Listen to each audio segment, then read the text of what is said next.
మామూలు వ్యక్తి అయితే ఆ ధైర్యంగా ముందుకు వచ్చేవాడు కాదు. ఒక్కసారి నేను ఎన్నోసార్లు చెప్పాను, కొంతమంది నేరస్తులు నాకు ఇది చూసినప్పుడు ఒకటి గుర్తొస్తుంది. ఇలాంటి చూసినప్పుడు ఇంకా చాలా జరుగుతున్నాయి. అవి చూసినప్పుడు నాకు ఎప్పుడు కూడా దేశంలో ఎక్కడన్నా జరిగిందా అని నేను అధ్యయనం చేశాను.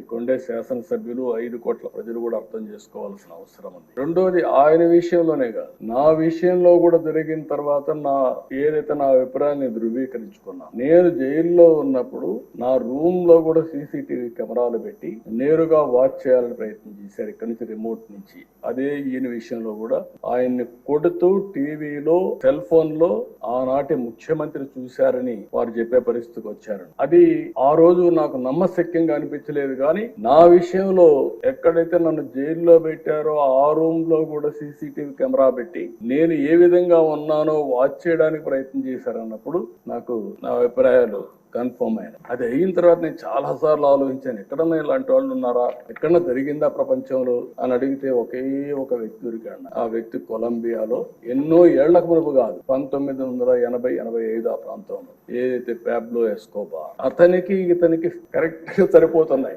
పోలికలు, దాంట్లో ఏం అనుమానం లేదు. అతను కూడా మీరు చూస్తే కొలంబియాలో మారక ద్రవ్యాల ముఠాలకు ఎస్కోబార్ నాయక్ అత్యంత ధనికుడుగా, నేరస్తుడుగా, దుర్మార్గుడిగా ఎమర్జ్ అయ్యాడు. దుర్మార్గుడు అంటున్నా నేను. ప్రపంచ మార్కెట్ లో 80% కోకైన్ వంటి మారక ద్రవ్యాలని తయారు చేసి సరఫరా చేసి మొత్తం ప్రపంచంలోని స్మగ్లర్ గా తయారయ్యాడు. మన ఈయన కూడా చూస్తే గంజాయి వచ్చింది, డ్రగ్స్ వచ్చాయి. ఈ రోజు నేను హామీ ఇస్తున్నా, ఎట్టి పరిస్థితుల్లో రాబోయే రోజుల్లో ఎవరైనా సరే గంజాయి అమ్మిన, గంజాయి పండించిన ఉక్కు పాదంతో ఈ ప్రభుత్వం అణిచివేస్తుంది. ఒక్క రోజు కనీసం ఆలోచించాడా? ఎంతమంది పిల్లలు, ఎంతమంది నాశనం అయిపోయారు గంజాయి తీసుకొని, ఎంతమంది డ్రగ్స్ కడెక్ట్ అయిపోయి ఎన్ని ఘోరాలు నేరాలు జరిగాయంటే అన్ని ఘోరాలు నేరాలు జరిగే పరిస్థితి వచ్చింది.